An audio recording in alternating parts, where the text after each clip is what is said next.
Hi everybody, this is foXnoMad, and today I want to help you travel smarter by showing you what other travel bloggers carry in their backpacks. And this is Jessie. Hi! She has a big travel blog, Jessie On A Journey, and I'm here in New York today, so I figured, like, why not let's take a look at the stuff other travel bloggers carry. We're gonna take a look at your stuff. Awesome. So I'll start with my phone. I have an iPhone XS, and I got this pretty recently, like 4 months ago, because I feel like for especially video, it's much less intimidating when you go into like a store or a restaurant, especially I'm a solo traveler. It's very awkward to film with a DSLR. So it's much easier, I think, to take a video, and this is a 4K video with a small phone. And also, like, business owners and patrons won't be staring at you so much. So that's why I started traveling with this, and I can say I really love this iPhone XS. Were you always iPhone, or did you have another? Yeah, I tried Android for a minute, and it's not that the quality was bad, but it's like hard to switch. And I have an iPad, I have a Mac, I have this. It's like I'm an Apple person, so you gotta stick it all together. I get it. I'm in the ecosystem too. I understand. All right, so let's open your bag and take a quick look. Now we're gonna take a look inside the backpack. All right, so that's my wallet. Always good to have. I have a large tripod that I use for home shooting, but when I travel, I try to keep it a little bit minimal, and I use this Joby Gorillapod. It's really handy for your iPhone. You just get a little mount there, or even my DSLR if the lens is small enough. Yeah, I have the same one. I like it, and it's, you know, bendy. Yeah. So you can tie it to trees and that kind of thing. Biggest thing I travel with is my Nikon. I use the D750. It's heavy. It's heavy, especially with this lens. I have a 24-70.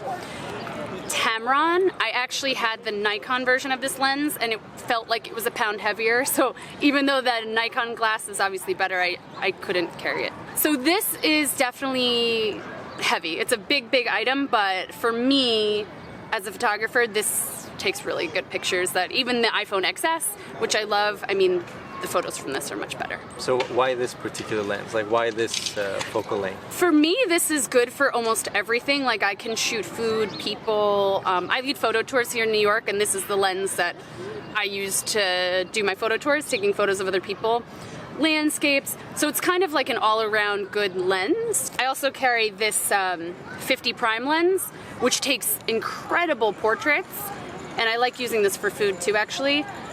But if you don't feel like switching the lenses, this is just great for kind of all-purpose. And you carry it all in one bag, so when you travel, do you have a separate, like, camera bag or This is my backpack for everything. I'm not saying this is the bag. I love this bag.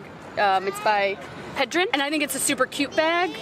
You can definitely get a bag that has better compartments. I'm literally just lazy. But I do love this lens as well. This is a Nikon one, and honestly, I paid something like less than $150, I want to say, for this lens. So it's a really good lens, very crisp photos, and very budget friendly.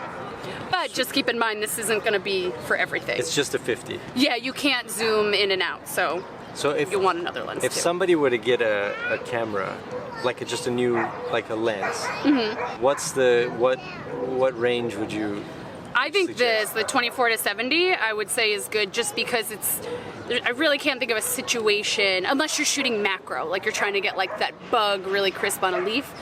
But for most everyday things, this is gonna be a great, like, all-purpose. And then from here, maybe you get a prime lens, you get maybe a wider lens, the telephoto lens, just so you have the whole package. But honestly, I use this 99% of the time for my stuff. Also, I always travel with my GoPro. This is I believe it's the Hero 5 or 6. I don't even know, to be honest. I've lost so many GoPros that I've had every single one. So I think this is a 5. I have had some of the, what's the small one called? Sessions. I don't really love the GoPro Session. I feel like the quality is noticeably not as good. I really like this one. I think it takes pretty good photos. I wanted to also show this. I like to now carry flotation devices and tethers for my GoPro, because with the last one I lost, I was surfing like a dummy, had it on my head strap, and the first wave that came up just ate my GoPro right off my head. And this one doesn't float, does it? Not by itself. Okay. No, yeah, you need to have like the, there's a cushion. I actually don't have it with me. And you shoot mostly video with the GoPro, and then this for Yeah, for photos. except if I'm in the water, I'll always just use the GoPro. But on land, I will use this in conjunction with my Removu S1. But this is a gimbal that goes with the GoPro, and you'll actually be able to kind of like pan your shots really nice and evenly, and also kind of take your camera up and down to get really smooth shots. If you're doing that with your hand or even with a head strap with your head, it's gonna be all bouncy. So I love the Removu S1. This is one of my favorite things that I've ever bought. This is one of the newer things that I have that I haven't quite mastered, but I want to. It's a shoot dome. So you put the GoPro in here, and then if you've ever seen those shots of people where they're half underwater and half above water and they're really clear, this is how they do that. Except it's actually very hard to get that shot. And I've asked people who get these shots really well how they do it, and they say that they just take 1,000 and then one will come out like good. We tried this in Panama. I went with my fiance last summer, and we didn't really get that many good shots from it, but I'm still determined. I still travel with this when I go to a water destination because I'm determined to get that great shot. I know it's possible. And then the last thing I'll show is when I do want to use a mic. I have better mics at home. I have a Zoom H5, I think it's called, that I really like, but it's big, and this is already a lot of stuff. So this, just a simple lavalier mic, I think is really handy to have if you want to speak on camera live versus doing a voiceover. So when I'm doing a voiceover in a video, I'll use that Zoom H5 mic, and I'll just do that at home. Yeah, so when you travel, are there other things you bring, like you know, like sometimes when I go somewhere I don't always bring my drone. There's a good app for that. But yeah, so I don't always bring my drone, so I'll kind of like not bring all the electronics I want. Are there things you add to this kit? The only thing is just this one piece. I'll only bring this if it's an aquatic like destination, and it has to have nice water where I would do the half shot. Otherwise, I bring pretty much everything. I will say though, like, I don't always bring everything out and about with me. Sometimes I leave a lot of this in the room. Like if I know I'm not gonna use the small lens, I'll just leave it in the hotel room. Or like this, I'll only bring if I know it's gonna be a shot where I wanna film myself. So what I love with this setup is pretty heavy, but it's way easier to use with this. So if I know I'm gonna like go to a beach and film myself like running around in the water, I'll take this, the camera, and the small lens. So just to lighten my load a little bit. But yeah, I do think about what I'm gonna do, and I don't wanna bring all of these things in my backpack at once. Sometimes I do, but a lot of times I try to be pretty strategic and be as light as possible. If I'm just going to a coffee shop, maybe I'll even just bring my camera and my phone. And then my last question is, what was the evolution to this stuff? Like, you said you had the point shoot camera, the Coolpix. Yeah. I remember the Coolpix. I had a Coolpix camera. I broke it all the time, and they always actually sent me a new one for free, which was really cool. Once they sent me 2 for free, and my parents were just like, they know you're gonna break it soon anyway, so they're like giving you 2. But anyway, so I started with that, and that was before iPhones were really that good. I actually don't even know if I had an iPhone. I can just take my fingers and we call it the pinch. I can bring them closer together or move them further apart to make it bigger or smaller. And so I can just move them further apart and stretch the image. I traveled with an iPod. Yeah, I had an iPod. I still have an iPod, an orange one. That was my phone. Like, pretty much I didn't have a phone until 2013. Like, I resisted. I liked it that it was like offline, but I was using the iPod. I forget which iPod, but like I was using that as a phone, and it wasn't really good. Like, it didn't really serve that purpose. Yeah. Yeah, the first time I traveled, I didn't even have a phone. Like, I remember going to like an actual internet cafe to like every 3 days I send an email or whatever. So I had the Coolpix camera, no phone, and then eventually I had a phone, but I didn't use it for photos and stuff like that. Then I had a Nikon. I've always been a Nikon person. My dad has a Nikon.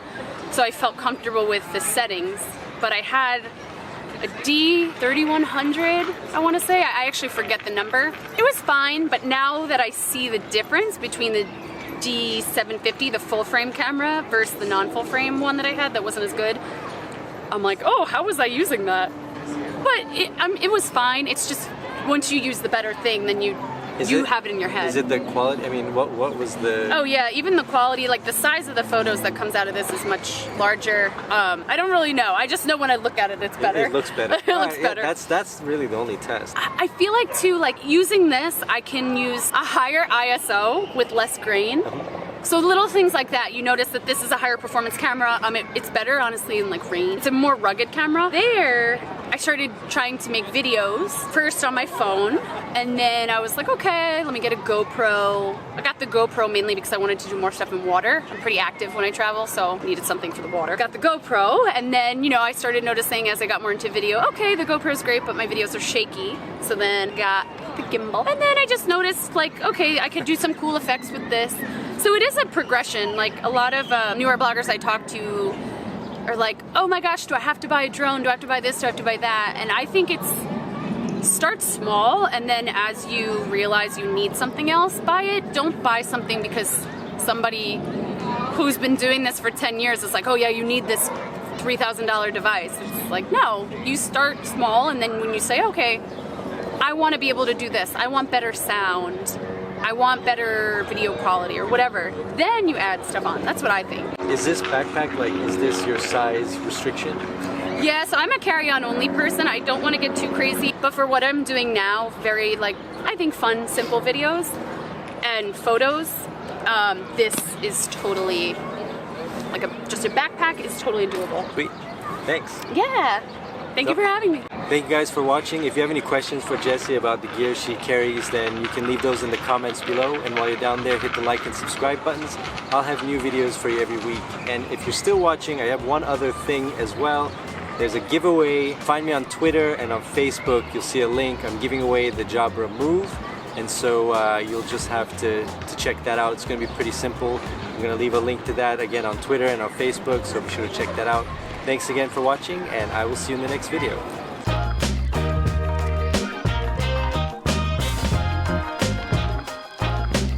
There's a giveaway if you find. So what's a Jabra?